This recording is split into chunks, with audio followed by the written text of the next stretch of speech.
Hello friends, आपका दोबारा बहुत बहुत स्वागत है हमारे चैनल मिशन नौकरी में। फ्रेंड्स, रेलवेज आरआरबी एनटीपीसी 2024 की जो जनरल अवेयरनेस की तैयारी है वो ये हमारा चैनल मिशन नौकरी आपके लिए करवा रहा है। जनरल अवेयरनेस में जो टॉपिक्स दिए हुए हैं, आपके अलग अलग जितने भी टॉपिक्स दिए हुए हैं, उन अलग अलग टॉपिक्स पे हम आपके लिए ब्यूटीफुल कंटेंट, अच्छा कंटेंट आपके लिए ला रहे हैं, ताकि जो आपकी तैयारी है वो जनरल अवेयरनेस की वो बहुत अच्छी तरीके से हो। हमने ऑलरेडी आपका टॉपिक लगभग आपका सिलेबस कंप्लीट है। बस कुछ ही टॉपिक बचे हैं, वो भी हमारी कोशिश रहेगी कि इसी हफ्ते के अंदर कंप्लीट करके आपके लिए प्रीवियस ईयर क्वेश्चंस और जो ऑब्जेक्टिव क्वेश्चंस है, प्रैक्टिस ऑब्जेक्टिव क्वेश्चंस, वो आपके लिए लाए जाएं, ताकि जो आपकी पूरी तैयारी है सीबीटी 1 तक वो अच्छी तरीके से हो सके और आपका सिलेक्शन भी हो। फ्रेंड्स, जो बच्चे, जो स्टूडेंट्स हमारे इस चैनल पे नए हैं, हम बताना चाहते हैं कि हमने ऑलरेडी काफ़ी टॉपिक कंप्लीट कर चुके हैं। आपने आपकी प्लेलिस्ट भी बनाई हुई है, वो प्लेलिस्ट पे जाके आप सारे टॉपिक को देख सकते हैं। ओके फ्रेंड्स, और जो भी कंटेंट हमारे द्वारा बनाए जा रहे हैं, जो बच्चे देख रहे होंगे हमारे चैनल को, हमने जो कंटेंट आपके लिए बनाया है वो ऐसा बनाया है कि अगर आप हमारे चैनल पे आते हैं, वीडियो को देखते हैं, तो आपको ये कभी महसूस नहीं होगा कि आपका टाइम वेस्ट हुआ है। बल्कि अगर आप हमारे वीडियोज़ को देखते हैं तो आपको ये काफ़ी अच्छा महसूस हो जाएगा कि आपको कितने अच्छे मटेरियल इस वीडियो से मिल रहे हैं। क्योंकि फ्रेंड्स, जो ये मटेरियल बनाए जाते हैं आपके लिए, वो बहुत ही अच्छे तरीके से उस पर टाइम दिया जाता है। ये नहीं कि हम तुरंत ले आएँ, उस पर टाइम देते हैं, उसमें काफ़ी रिसर्च करते हैं, कहाँ कहाँ से आपके लिए लाएँ चीज़ों को, मटेरियल को कंसाइज करके फिर आपके लिए लाते हैं, ताकि आपको एक जगह एक समय पे कंसाइज वे में मटेरियल आपको मिल जाए। ओके फ्रेंड्स, तो चलिए स्टार्ट करते हैं। जो हमारा नया टॉपिक है, important government and public sector organisation, ये भी एक टॉपिक है जो कि आपके जनरल अवेयरनेस में दिया हुआ है फ्रेंड्स, उसको भी आप इसमें दे सकते हैं। और जो बच्चे हिंदी मीडियम के हैं वो काफ़ी परेशान हो जाते हैं, सर आप इंग्लिश में पढ़ा रहे हैं। फ्रेंड्स, जो हमारा एक्सप्लेनेशन होता है वो पूरी तरीके से हिंदी और इंग्लिश मिला के होता है। और आज के समय अगर आप को बच्चों, जो हिंदी वाले, जो हिंदी माध्यम के बच्चे हैं, वो अगर हमारी लैंग्वेज को सुनेंगे तो आपको आराम से समझ में आ जाएगा। इसमें ऐसी कोई हार्ड एंड फास्ट इंग्लिश नहीं है कि मैं पूरी तरह से इंग्लिश में एक्सप्लेन कर रहा हूँ। जो हिंदी माध्यम के बच्चे हैं वो भी अच्छी तरीके से चीज़ों को समझ सकते हैं। तो चलिए स्टार्ट करते हैं इंपॉर्टेंट गवर्नमेंट ऑर्गेनाइजेशंस। देखिए फ्रेंड्स, कुछ होते हैं गवर्नमेंट ऑर्गेनाइजेशंस और कुछ होते हैं पब्लिक सेक्टर ऑर्गेनाइजेशंस। अंतर समझ लीजिए, गवर्नमेंट ऑर्गेनाइजेशन जो होते हैं वो पूरी तरीके से सरकारी होते हैं, है ना। और जो पब्लिक सेक्टर होते हैं उसमें शेयर्स होते हैं। उसमें क्या होता है, गवर्नमेंट का 51% से ऊपर शेयर होता है, उसे बोलते हैं पब्लिक सेक्टर अंडरटेकिंग्स। ठीक है। और तो इस वो दोनों इस टॉपिक में हम कवर करेंगे, जो इम्पोर्टेंट ऑर्गेनाइजेशंस हैं और कुछ जो इम्पोर्टेंट पब्लिक सेक्टर ऑर्गेनाइजेशंस हैं। देखिए फ्रेंड्स, ये सारे टॉपिक आप देख रहे हैं, ये सारे जो ऑर्गेनाइजेशंस हैं आप देख लीजिए, इसरो, बार्स, एनपीसीआर, डीआरडीओ, आरबीआई, सेबी, नाबार्ड, सिडबी, सीआरसी, बीएससीएफआई, ये सारे ऑर्गेनाइजेशंस, ये ऑर्गेनाइजेशन देख रहे हैं आप, ये सारे ऑर्गेनाइजेशंस और ये सारे ऑर्गेनाइजेशंस आप देखिए, ordnance factory board, CBSE, IB, raw, each and everything हम इन टॉपिक में कवर करेंगे, ताकि आपकी तैयारी कहीं से भी आपका क्वेश्चन ना छूटे। चलिए स्टार्ट करते हैं, बात करते हैं। सबसे पहला इंपॉर्टेंट ऑर्गेनाइजेशन का नाम है इसरो। देखिए फ्रेंड्स, इसरो जो है वो बहुत इंपॉर्टेंट ऑर्गेनाइजेशन है, और वो इंडिया में नहीं, विदेशों में भी इसरो का नाम काफ़ी जाना जाता है। इसरो का जो फॉर्मेशन हुआ था वो 1969 में हुआ था। इसका हेडक्वार्टर बेंगलोर में है, और उसके जो फाउंडर थे वो विक्रम साराभाई थे, जिनको इंडियन स्पेस प्रोग्राम का पितामह भी बोलते हैं, फादर भी बोलते हैं। जो इसके करंट चेयरमैन हैं वो एस सोमनाथन हैं, दिसंबर 24 की बात की जाए तो। और इसरो की थोड़ी सी हिस्ट्री बात कर लें। देखिए फ्रेंड्स, इसरो के बारे में हमने ऑलरेडी जो जनरल साइंटिफिक का जो चैप्टर पढ़ाया हुआ है, हमने ऑलरेडी उसमें काफ़ी चीज़ें कवर करी हैं। जो हमारे स्पेस और न्यूक्लियर प्रोग्राम में हमने बहुत चीज़ें कवर करी हैं उसमें। हम बस इसरो के बारे में यहाँ बताएंगे। देखिए, इनकोस्पार एक ऑर्गेनाइजेशन था। इनकोस्पार क्या था? इनकोस्पार, जिसको पंडित जवाहरलाल नेहरू जी ने बनवाया था 1962 में। और इसको जो बनाया था पंडित जवाहरलाल नेहरू जी ने, वो डॉक्टर विक्रम साराभाई के सजेशन पे, रिकमेंडेशन पे बनाया था। और जो इनकोस्पार विभाग था, जो स्पेस रिसर्च के बारे में काम करता था, उसको रखा गया था डिपार्टमेंट ऑफ एटॉमिक एनर्जी के अंदर। ठीक है, इसमें उसमें कोई डिपार्टमेंट ऑफ स्पेस अलग नहीं था, डिपार्टमेंट ऑफ एटॉमिक एनर्जी था, उसी के अंदर इनकोस्पार को बनाया गया था। उसके बाद 1969 में क्या हुआ, इस इनकोस्पार का नाम चेंज करके इसरो कर दिया गया, और इसरो भी डिपार्टमेंट ऑफ एटॉमिक एनर्जी में ही था। फिर 1972 में जो है डिपार्टमेंट ऑफ स्पेस बना, तो फिर इसरो को डिपार्टमेंट ऑफ स्पेस में ला दिया गया। ओके फ्रेंड्स, विक्रम साराभाई जिन्होंने इसरो के फॉर्मेशन में काफ़ी योगदान दिया था, उनको 1972 में पद्म विभूषण अवार्ड मिला। 1975 में इसरो ने सबसे पहली सैटेलाइट आर्यभट्ट लॉन्च करी, जिसको सोवियत यूनियन ने अंतरिक्ष में भेजा। और इसरो जो है वो डिपार्टमेंट ऑफ स्पेस में आता है, और डिपार्टमेंट ऑफ स्पेस जो है वो सीधे प्रधानमंत्री जी को रिपोर्ट करता है। ये है ऑर्गेनाइजेशन का स्ट्रक्चर। सबसे टॉप पे हैं इसके प्रधानमंत्री, और प्रधानमंत्री के सीधे अंडर में आता है डिपार्टमेंट ऑफ स्पेस। इसरो जो रिपोर्ट करता है वो डिपार्टमेंट ऑफ स्पेस को करता है। और डिपार्टमेंट ऑफ स्पेस में कुछ और भी एजेंसीज हैं, उसके बारे में हम लोग डिस्कस करेंगे। देखिए फ्रेंड्स, जो अदर एजेंसीज हैं आपके डिपार्टमेंट ऑफ स्पेस में, वो है अंतरिक्ष कॉरपोरेशन, जो कि इसरो की मार्केटिंग आर्म है। क्वेश्चन आया कि इसरो की मार्केटिंग आर्म कौन है, तो वो है अंतरिक्ष कॉरपोरेशन। फिजिक्स रिसर्च लेबोरेटरी, ये अहमदाबाद में है। इसका बस एरिया ध्यान रखिए कहाँ पे है ये। नेशनल एटमॉस्फेरिक रिसर्च लेबोरेटरी, ये गडानी आंध्र प्रदेश में है। न्यू स्पेस इंडिया लिमिटेड, ये जो है कॉमर्शियल विंग है इसरो की, बेंगलोर में। और north eastern space application centre, ये फ्रेंड्स जो है मेघालय में है। मेघालय बेसिकली इसका काम यह है कि जो नॉर्थ ईस्ट में जो हमारे रिसोर्सेज जो दबे पड़े हैं, जिसको हम नहीं ढूंढ पाए, उसको कवर करने के लिए, उसको ढूंढने के लिए ये एप्लीकेशन सेंटर है। और Indian institute of space science and technology, ये तिरुवनंतपुरम में है। ये इंडिया स्पेस यूनिवर्सिटी है। कुछ और जो स्पेस सेंटर्स हैं, जैसे विक्रम साराभाई स्पेस सेंटर, ये तिरुवनंतपुरम में है। ये बेसिकली लार्जेस्ट इसरो बेस है, जहाँ पे सारी SLV और PSLV सीरीज, जैसे मैं पढ़ाया था आपको ना, वहाँ पे डेवलपमेंट हुआ इसका। फिर लिक्विड प्रोपल्जन सिस्टम सेंटर, ये तिरुवनंतपुरम और बेंगलोर में है। स्पेस एप्लीकेशन सेंटर अहमदाबाद में। इसरो प्रोपल्जन कॉम्प्लेक्स महेंद्रगिरी तमिलनाडु में।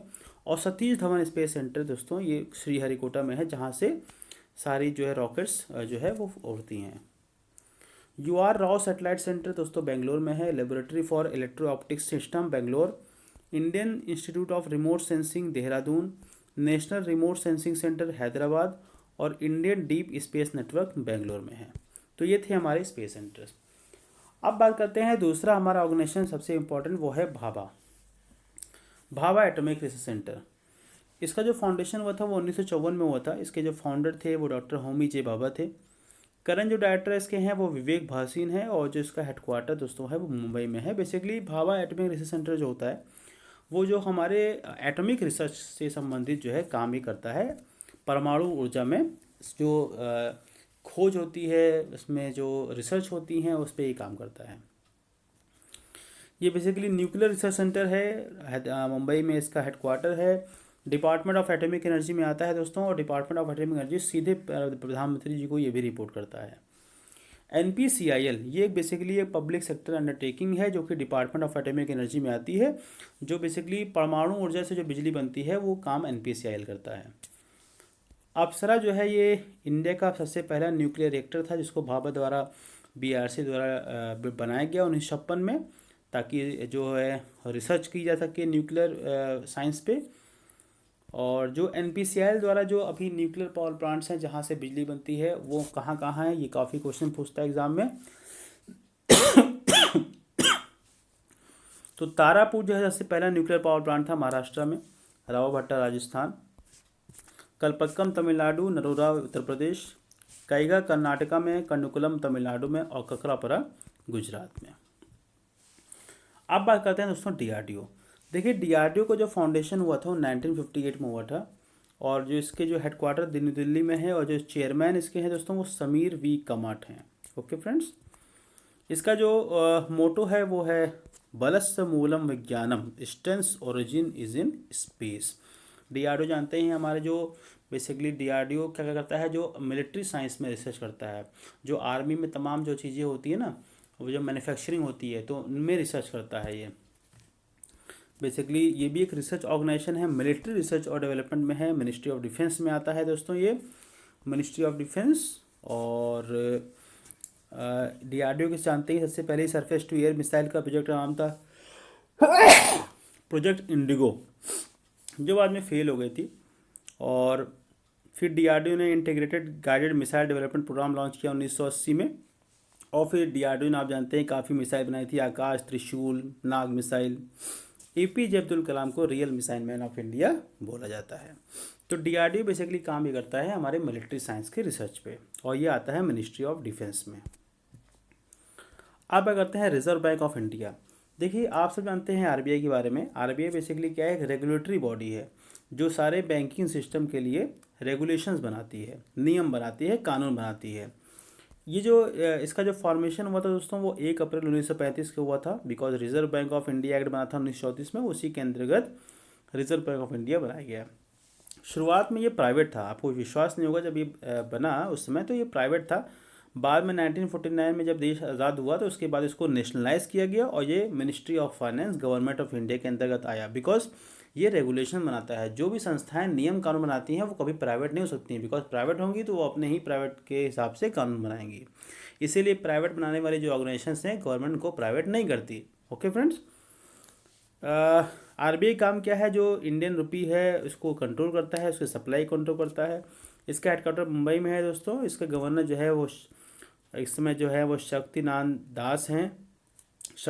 दास हैं, और सीरी जो देशमुख थे वो पहले इंडियन गवर्नर थे। आरबीआई में जो है एक गवर्नर होते हैं और 4 डिप्टी गवर्नर्स होते हैं, मतलब 4 मैक्सिमम हो सकते हैं।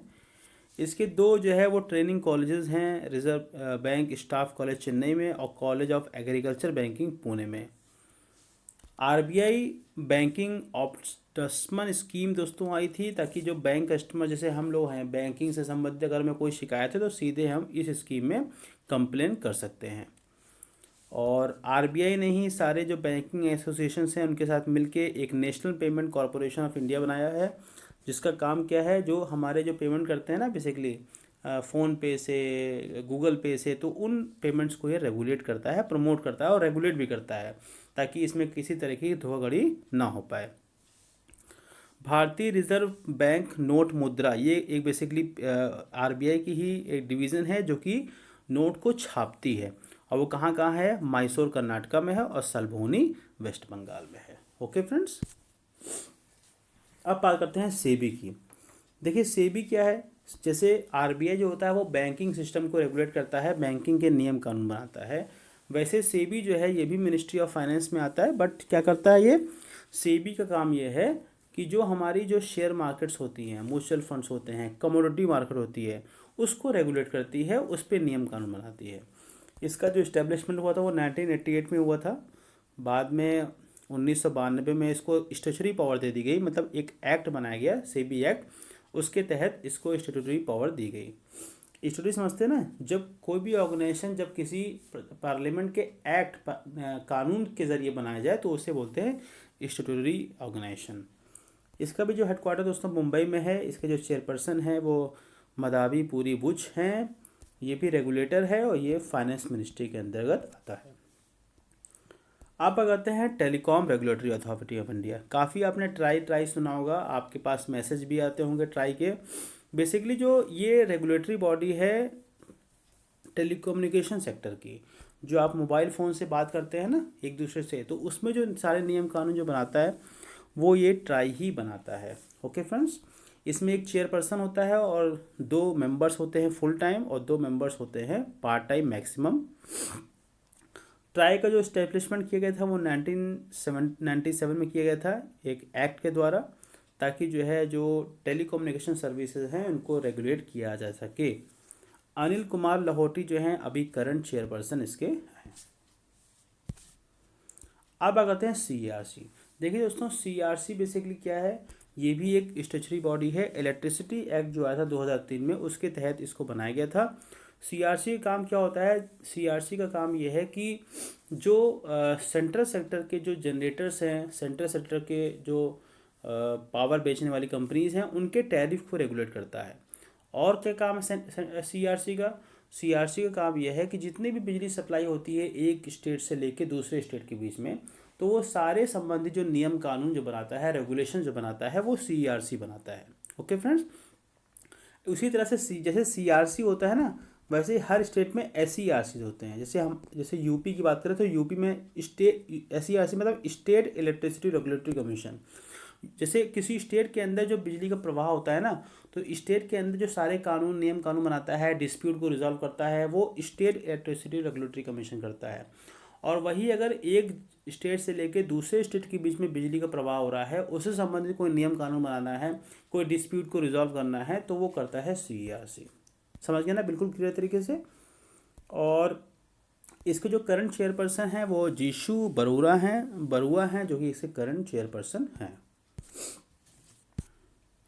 आप क्या करते हैं ब्यूरो ऑफ इंडियन स्टैंडर्ड। देखिए दोस्तों, ब्यूरो ऑफ इंडियन स्टैंडर्ड बहुत इंपॉर्टेंट है। आपने काफ़ी सुना होगा ISI मार्क। वो जो ISI मार्क जो होता है वो ब्यूरो ऑफ इंडियन स्टैंडर्ड ही देता है। ये आता है ministry of consumer affairs, food and public distribution में।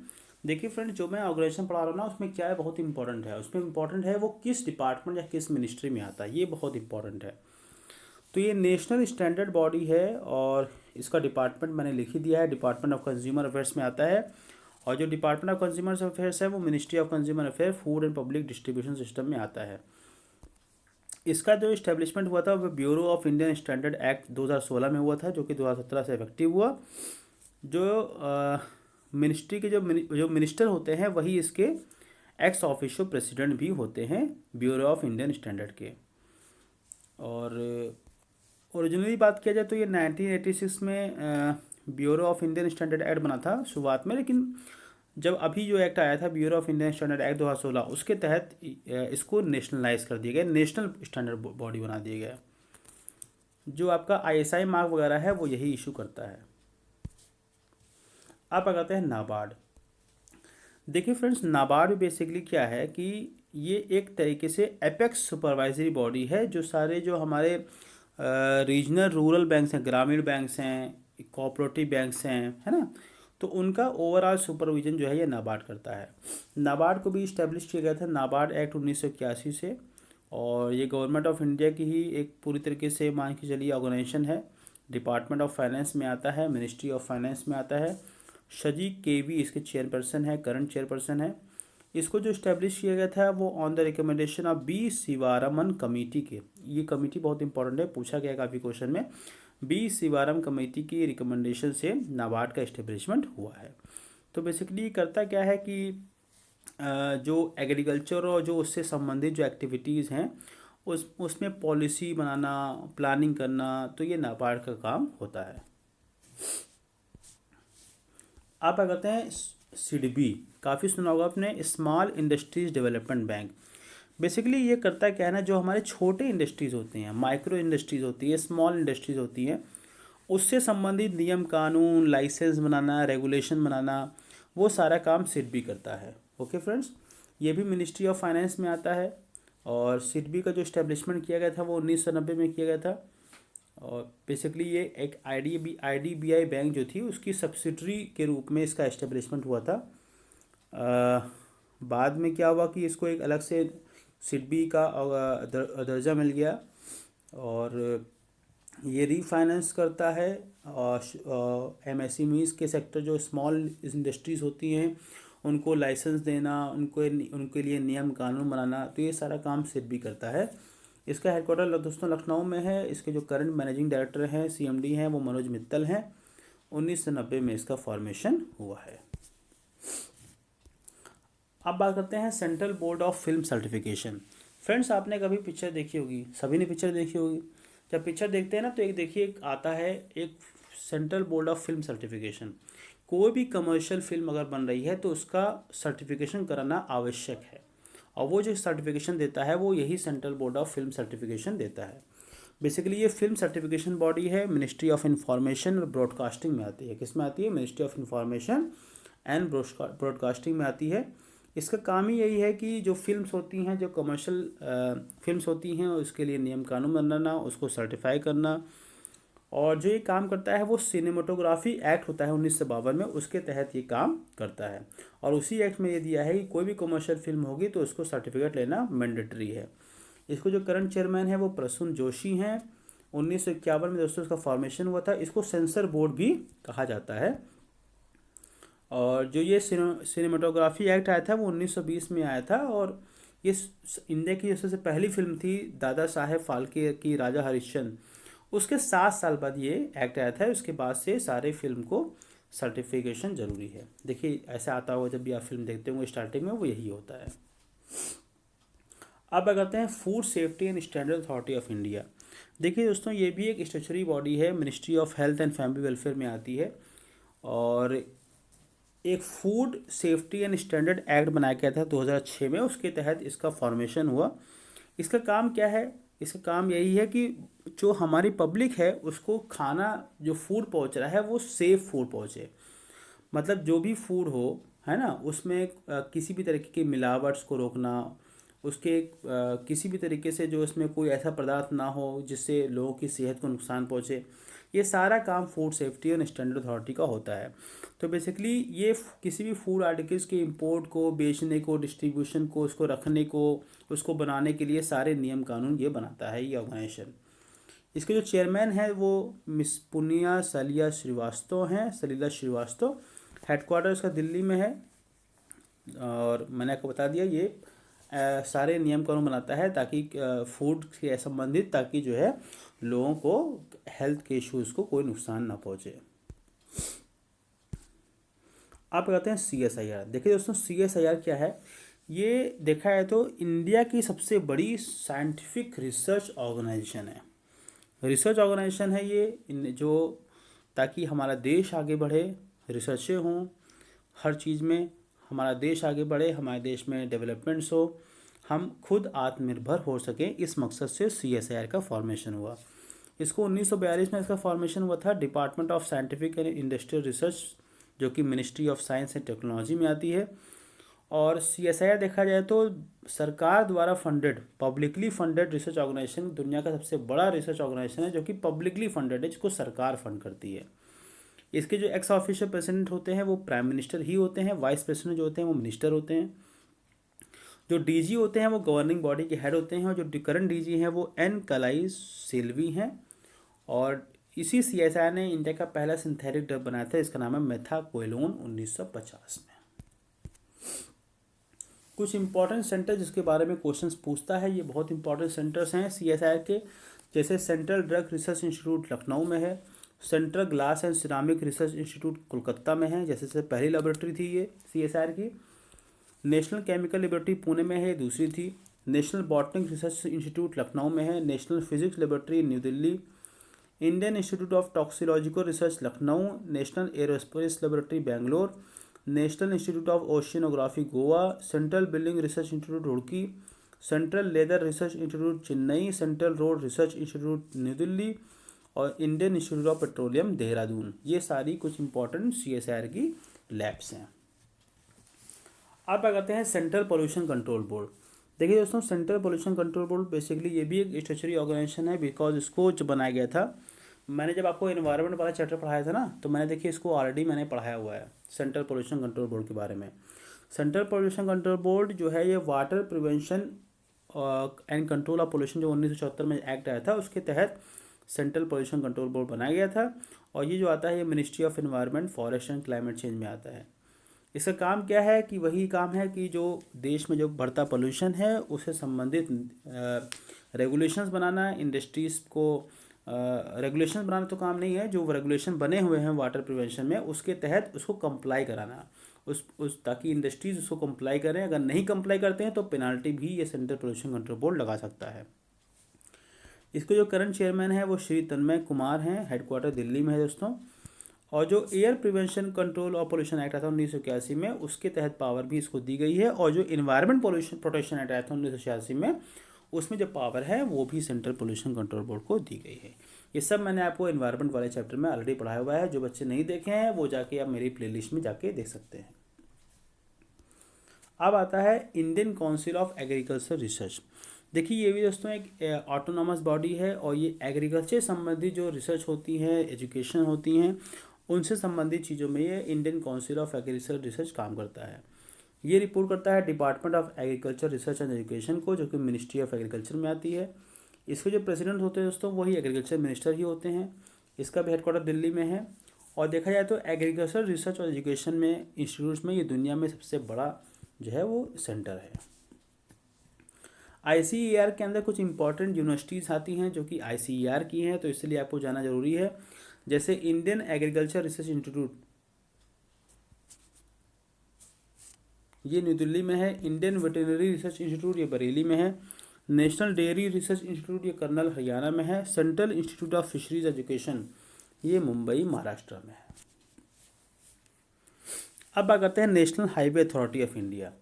देखिए friends, national highway authority of India जो है ये भी एक स्टेचुरी ऑर्गेनाइजेशन है। ये बेसिकली एक 1988 में NHAI एक्ट आया था, उसके तहत इसको सेटअप किया गया था 1995 में। बेसिकली करता क्या है, जो ये रोड मैनेजमेंट देखता है, जो हमारे नेशनल हाईवेज हैं उनका कंस्ट्रक्शन करना, उनको मेंटेनेंस करना, टोल टैक्स लेना, ये सारा काम NHAI हमारा करता है। ये नोडल एजेंसी है ministry of road transport and highways की। करंट जो चेयरमैन है इसके संतोष कुमार यादव हैं। और NHAI ने अभी इसरो के साथ जो है वो एक PPA साइन किया है, जिसमें सारे हाईवेज़ की वो सैटेलाइट मैपिंग भी करेगा। अब बात करते हैं inland waterway authority of India. ये भी एक स्टेचुरी अथॉरिटी है फ्रेंड्स, जो हमारा इनलैंड वाटरवे है। ये सब भी मैंने आपको सब ट्रांसपोर्ट सिस्टम में बताया था। जो NHAI है मैंने इसको भी ट्रांसपोर्ट सिस्टम बताया है, और inland waterway authority of India इसको भी मैंने ट्रांसपोर्ट सिस्टम में ऑलरेडी एक्सप्लेन किया हुआ है कि Indian waterway authority of India ये 1985 में एक्ट आया था, पार्लियामेंट द्वारा पास किया गया था। इसका जो हेडक्वार्टर जो है वो नोएडा में है। ये मिनिस्ट्री आता है ministry of port shipping and waterways में। जो करंट चेयरमैन है इसके विजय कुमार हैं। तो फ्रेंड्स एक चीज़ ध्यान रखिएगा आप लोग कि inland waterway authority of India का एक नियम ये है कि जो हमारे वाटरवेज है ना, जैसे हमारा मैंने आपको कई वाटरवे बताए थे, जैसे हमारा नेशनल हाईवे होता है वैसे वाटरवे भी होता है। तो उन सारे वाटरवे का मैनेजमेंट को कंट्रोल यही inland waterway authority of India करता है। अब बात करते हैं दोस्तों NCERT। आपने काफ़ी लोगों ने जब तैयारी करी होगी तो NCERT किताबें पढ़ी होंगी। NCERT बेसिकली फुल फॉर्म क्या है, national council of educational research and training. ये भी एक ऑटोनॉमस ऑर्गेनाइजेशन है मिनिस्ट्री ऑफ एजुकेशन में। इसको 1961 में इस्टेब्लिश किया गया था as a society. Okay friends, इसका जो हेडक्वार्टर दिल्ली में है, और डॉक्टर दिनेश प्रसाद सलकानी जो है इसके करंट डायरेक्टर है। Unique identification authority of India. Friends आपसे आपके पास आधार कार्ड होगा ना, और वो जो आधार कार्ड होता है वो कितने नंबर का होता है बताइए, कमेंट करिएगा आप लोग कितने नंबर का होता है। वो होता है 12 डिजिट का। ठीक है, उसमें वो 12 डिजिट का होता है, और हर इंडिविजुअल का जो हमारे देशवासी हैं उन सब का आधार कार्ड अलग अलग है, क्योंकि उनका बायोमेट्रिक लिया गया है, उनका डेटा लिया गया है। तो ये सारा काम जो देखता है वो कौन सा ऑर्गेनाइजेशन देखता है, उस ऑर्गेनाइजेशन का नाम है UIDAI, जो कि आता है ministry of electronics and information technology में। 2016 में दोस्तों इसको डेवलप किया गया था। दिल्ली में इसका हेडक्वार्टर है। नीलकंठ मिश्रा इसके चेयरमैन हैं। और जो ये काम करता है, ये आधार एक्ट आया था 2016 में, उसके तहत ये काम करता है, और जिसके तहत ये जो है इसको जो है वो आधार कार्ड बनाने का काम और उससे संबंधित जो चीज़ें होती हैं उसके बारे में भी UIDAI काम करता है। पहले जो UIDAI था ना 2009 में इस्टेब्लिश हुआ था, तो ये नीति आयोग प्लानिंग कमीशन था ना, उसका एक ऑफिस था। लेकिन बाद में जब ये आधार एक्ट आया था 2016 में, उसके बाद इसको वो सेपरेट कर दिया गया था। अब फ्रेंड बात करते हैं इंडियन रेलवेज़, जिसकी आप लोग तैयारी कर रहे हैं। इंडियन रेलवेज़ देखिए एक डिपार्टमेंट है मिनिस्ट्री ऑफ रेलवेज़ में, जो कि नेशनल रेलवे सिस्टम को ऑपरेट करता है सारा। इसको जो इंडियन रेलवे को जो इसका जो प्रशासनिक काम करता है वो रेलवे बोर्ड करता है। 2023 के बाद हिसाब से बात करें तो इंडिया का रेलवे सिस्टम चौथा लार्जेस्ट सिस्टम है साइज में।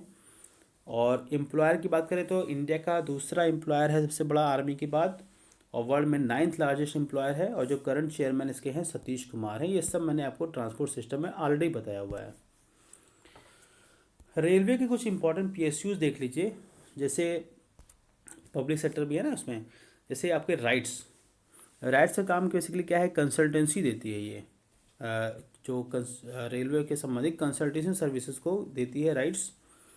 Indian railway construction company limited IRCON, ये भी बेसिकली क्या है, जो ये एक एजेंसी है जो कि रेलवे प्रोजेक्ट्स को देखती है इंडिया और अब्रॉड दोनों में। कंटेनर कॉरपोरेशन ऑफ इंडिया, ये भी एक पब्लिक सेक्टर अंडरटेकिंग है रेलवे की, जो कि कंटेनर्स जो होते हैं उनका ट्रांसपोर्टेशन, उनकी हैंडलिंग, उससे संबंधित काम ये कॉनकोर करता है। फिर कोंकण रेलवे, ये भी रेलवे की PSU है। जो कोंकण रेलवेज है ना, उसको ये ऑपरेट करता है कोंकण रेलवे कॉरपोरेशन। जो महाराष्ट्र, गोवा, कर्नाटका के स्टेट्स में जो कोंकण चलती है उसको ये रेलवे ऑपरेट करता है। ये भी रेलवे की PSU है। क्रिस की बात करें,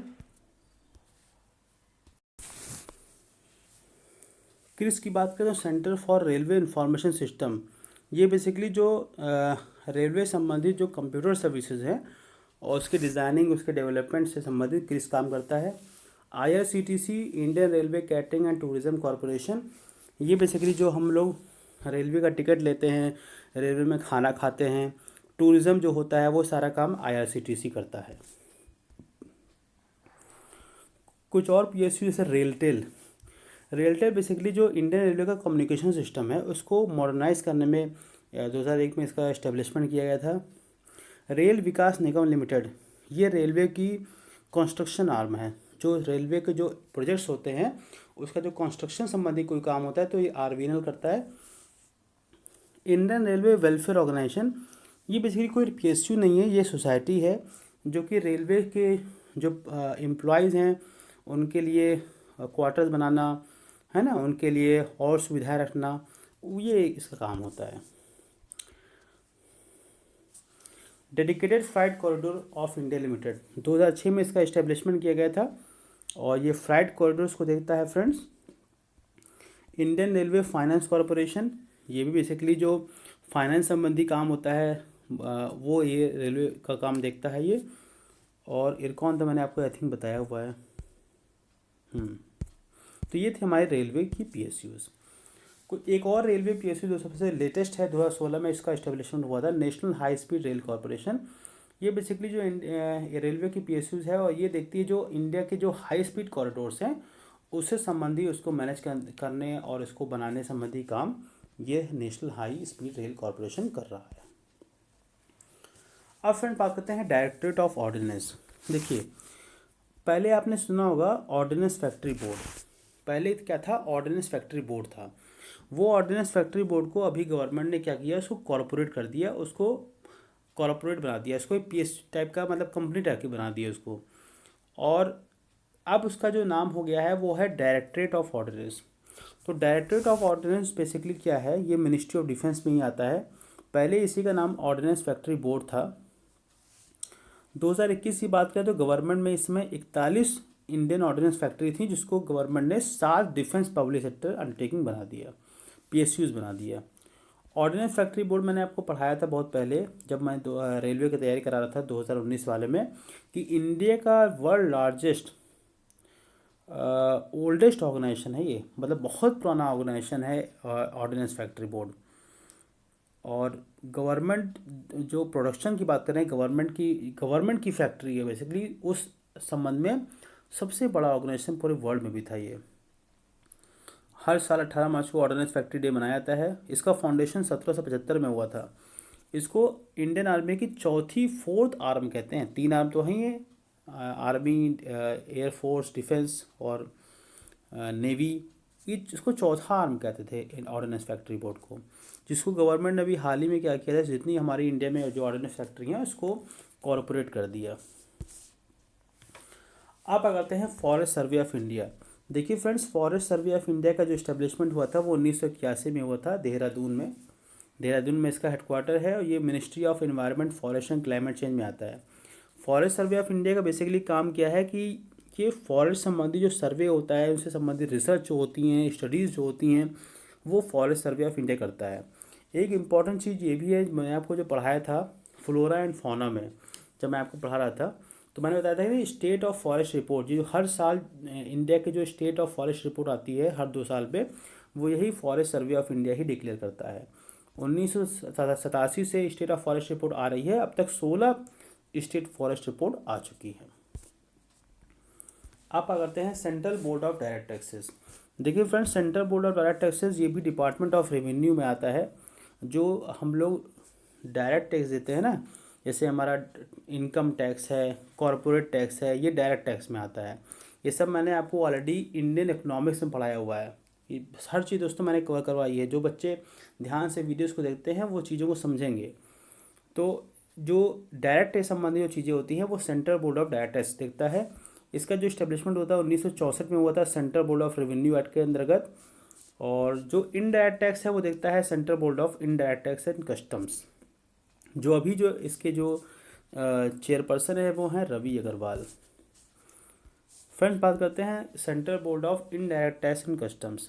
फ्रेंड्स, जो हमारे जो इनडायरेक्ट टैक्सेस होते हैं, जैसे हमारा कस्टम ड्यूटी हो गया, एक्साइज ड्यूटीज़ हो गया, जीएसटीज़ हो गए हैं, और ये सब जो इनडायरेक्ट टैक्सेस हैं, तो इनको जो है तो एडमिनिस्टर करता है वो central board of indirect tax and custom करता है। ये ऑर्गेनाइजेशन बात करें तो जो custom and central excise department है, ये 1855 में था, ब्रिटिश गवर्नमेंट ने बनाया था, और ये भी बहुत पुराना ऑर्गेनाइजेशन है। इसमें क्या होता है, अभी एक चेयरपर्सन होता है और 6 मेंबर्स होते हैं। जो करंट जो चेयरपर्सन है उसके श्री संजय कुमार अग्रवाल हैं। अब हम बात करते हैं सीबीएसई। देखिए सीबीएसई बहुत इंपॉर्टेंट बोर्ड है, आप जानते ही हैं, ये सरकारी बोर्ड है, मिनिस्ट्री ऑफ एजुकेशन का सेंट्रल बोर्ड है, और ये नेशनल लेवल बोर्ड है पब्लिक सेक्टर और प्राइवेट स्कूल्स के लिए। इसका जो इस्टेब्लिशमेंट हुआ था दोस्तों वो 1929 में एक रेजोल्यूशन के द्वारा हुआ था। बाद में क्या हुआ था कि इसको 1952 में इस रेजोल्यूशन को अमेंड किया गया और इसका नाम कहा गया central board of secondary education. फिर इस बोर्ड का फिर रिकॉन्स्टिट्यूशन हुआ 1962 में, और जितने देश में जो सभी कंट्रीज़ थे, सभी जो स्कूल्स थे, इंस्टीट्यूट थे, वो central board of secondary education के तहत उसको मान्यता प्राप्त किया गया। देश में पहला अगर देखा जाए तो बोर्ड कोई था, यूपी बोर्ड थे, सबसे बहुत पुराना बोर्ड है, वो सीबीएसई बोर्ड से भी पुराना है, और राहुल सिंह जो है वो सीबीएसई के करंट चेयरपर्सन है।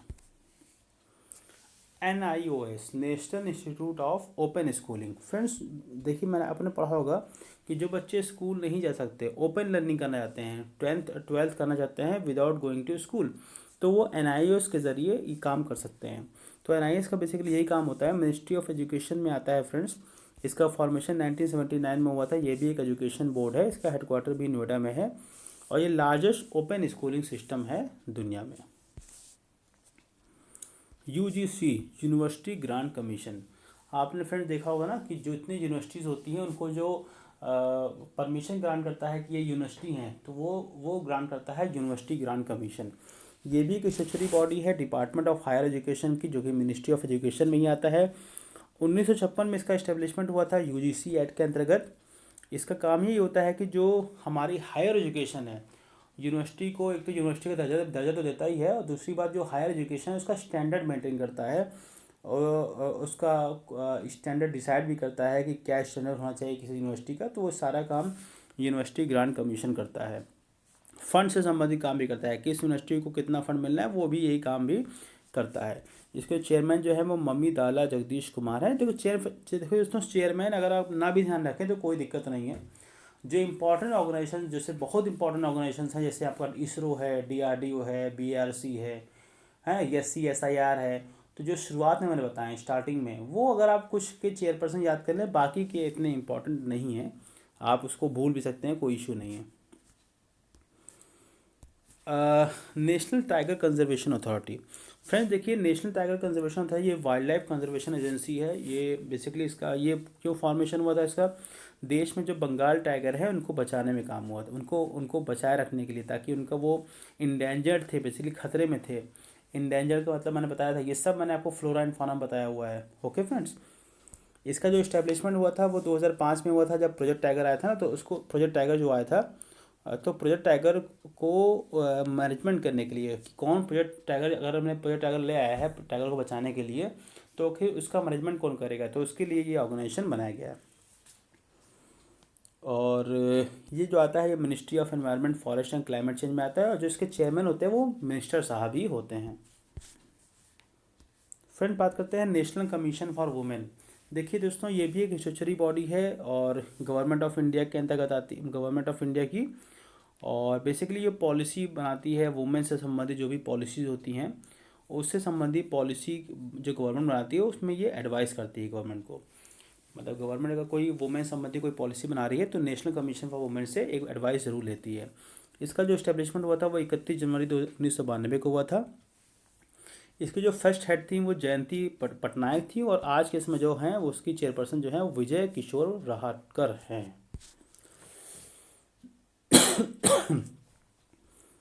फ्रेंड्स बात करते हैं इंटेलिजेंस ब्यूरो। देखिए, जो इंडिया की जो इंटरनल सिक्योरिटी होती है ना, वो इंटेलिजेंस ब्यूरो देखता है, और जो इंटेलिजेंस ब्यूरो आता है वो मिनिस्ट्री ऑफ होम अफेयर्स में आता है, ध्यान रखिएगा। इसका जो फॉर्मेशन हुआ था वो 1887 में हुआ था। 1968 तक जो इंटेलिजेंस ब्यूरो है ना, वो इंडिया की इंटरनल सिक्योरिटी देख ही रहा था, इंडिया की जो फॉरेन सिक्योरिटी है वो भी IB देख रहा था। लेकिन बाद में क्या हुआ, 1968 के बाद आईबी को फॉरेन सिक्योरिटी का काम हटा दिया गया, उसके लिए एक अलग एजेंसी बना दी गई, इसका नाम है रॉ। ठीक है। और जो करंट डायरेक्टर इसके हैं वो तपन देका हैं आईबी के। फ्रेंड्स, बात करते हैं रॉ। रॉ 1968 में बनी थी आईबी से टूट के। इसका काम बेसिकली फॉरेन इंटेलिजेंस एजेंसी है ये। और जो इसके चीफ हैं वर्वी सिन्हा है, और ये सीधे प्रधानमंत्री जी को रिपोर्ट करता है। और फ्रेंड, जो इसके सेक्रेटरी होते हैं ना, बहुत पावरफुल होते हैं। वो बेसिकली वो कैबिनेट सेक्रेटरीट में वो होते हैं और सीधे प्रधानमंत्री जी को रिपोर्ट करते हैं, और नेशनल सिक्योरिटी जो एडवाइज़र जो होते हैं उनको भी सपोर्ट करते हैं। और जो हमारा जो इंडिया का न्यूक्लियर प्रोग्राम है उसकी सिक्योरिटी भी ना रॉ के पास ही है। आप करते हैं एनआईए। देखिए दोस्तों, नेशनल इन्वेस्टिगेशन एजेंसी, ये 2009 में फॉर्मेशन हुआ था इसका। इसका काम ये था कि देश में जो टेररिज्म है ना उससे लड़ने के लिए एनआईए का जो है गठन हुआ। 2008 में एनआईए एक्ट आया था, उसी के तहत इसका गठन हुआ था। मिनिस्ट्री ऑफ होम अफेयर्स में आता है, ये न्यू दिल्ली में है इसका। और डायरेक्टर जो इसके हैं वो श्री सदानंद देठ हैं। सीबीआई, देखिए दोस्तों, सीबीआई जो है ये क्राइम इन्वेस्टिगेशन एजेंसी है। 1963 में इसका फॉर्मेशन हुआ था, Delhi special police establishment act के तहत इसका फॉर्मेशन हुआ था। लेकिन शुरुआत में तो इसको जो जो करप्शन होता है गवर्नमेंट में, ब्राइब होती है, घूस लोग लेते हैं, उसके तहत सीबीआई का इस्टेब्लिशमेंट हुआ था। बाद में क्या हुआ, ये इसका इसके जुरिडिक्शन को बढ़ा दिया गया, और तमाम जो आरोप लोग तो लगते हैं और जो लोग गुनाह करते हैं उन संबंधित मामलों में भी सीबीआई को इंक्लूड करा लिया गया। जो इसके करंट डायरेक्टर हैं वो प्रवीत सूद हैं, जो कि आईपीएस हैं, इसके करंट डायरेक्टर हैं।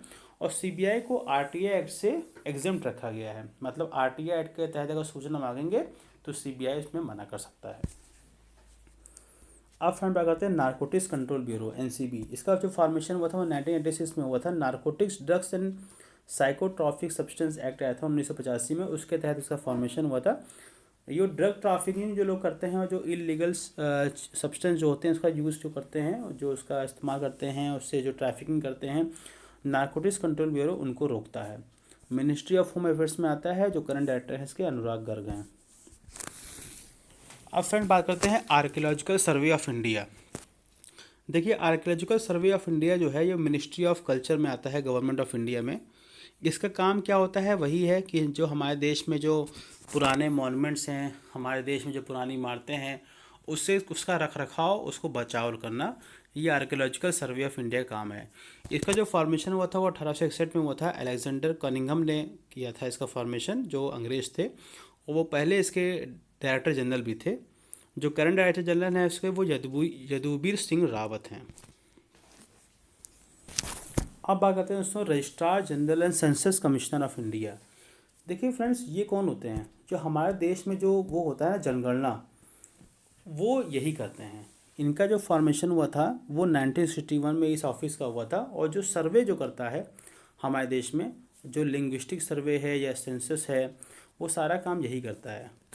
इस जो पहला सेंसस हुआ दोस्तों 1870 में हुआ था। और सर जो 10 साल का सेंसस जो चल रहा है, वो 10 साल वाला सेंसस जो पहली बार हुआ था वो 1881 में हुआ था। जो करंट जो है कमिश्नर वो हैं मृत्युंजय कुमार नारायण। अब कहते हैं दोस्तों survey of India. Survey of India का जो इस्टेब्लिशमेंट हुआ था दोस्तों वो 1767 में हुआ था। देखा है तो सबसे पुराना जो ऑर्गेनाइजेशन है सर्वे का वो यही है।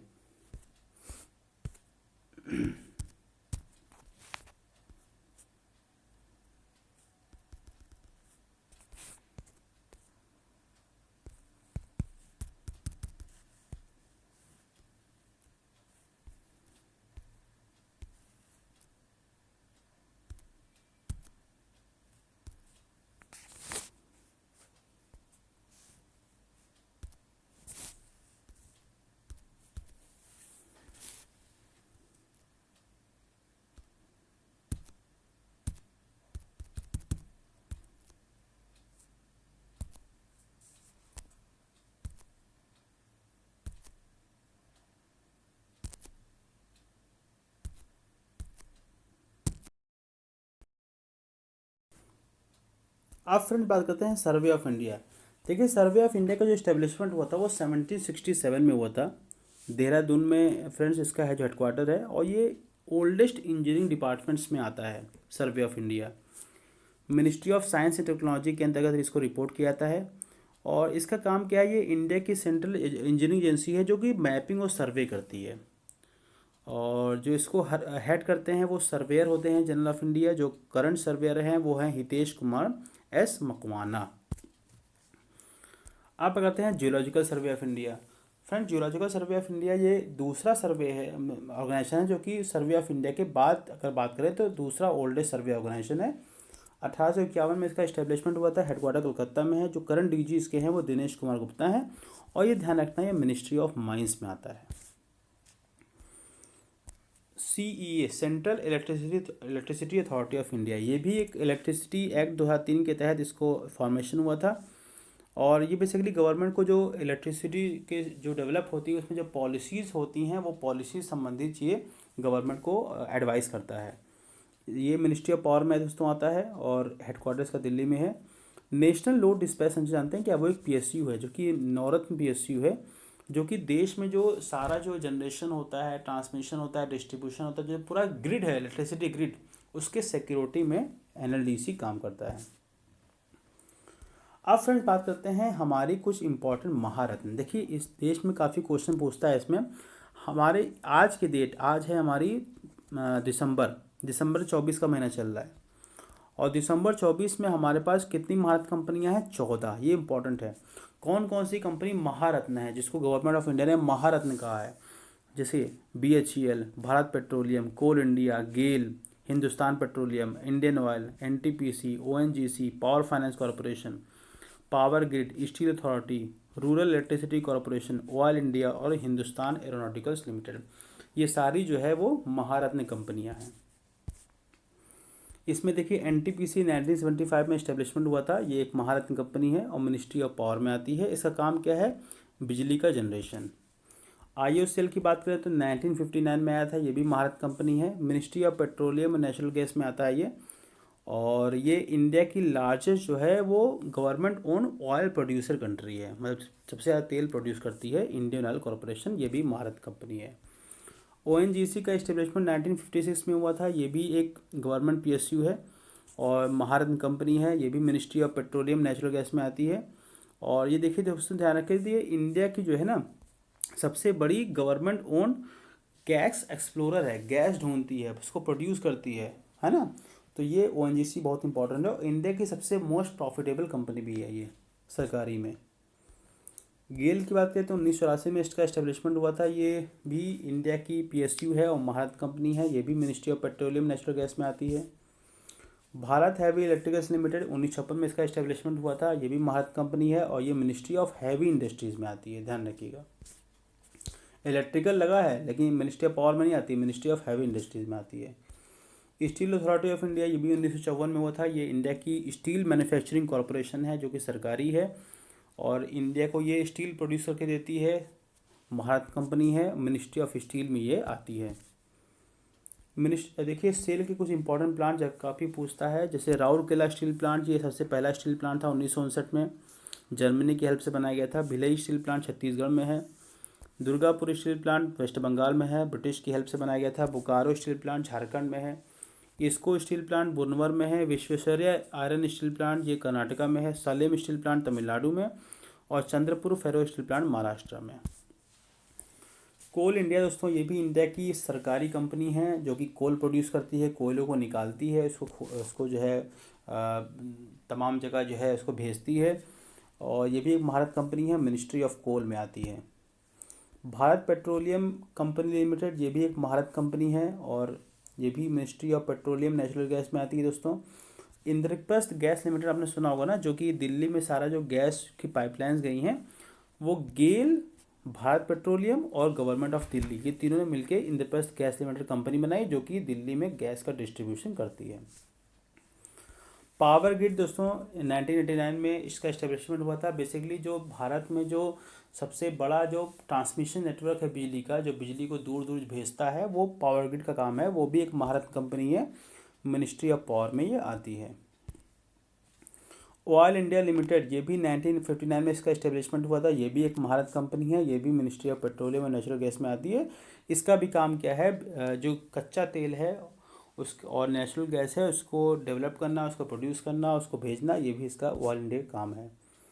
पावर फाइनेंस कॉरपोरेशन दोस्तों ये भी एक महारत कंपनी है और अक्टूबर 21 में हुई थी और ये बेसिकली मिनिस्ट्री ऑफ पावर में आती है। ये पावर सेक्टर में जो लोन वगैरह होता है ना वो ये सेक्टर प्रोवाइड कराता है।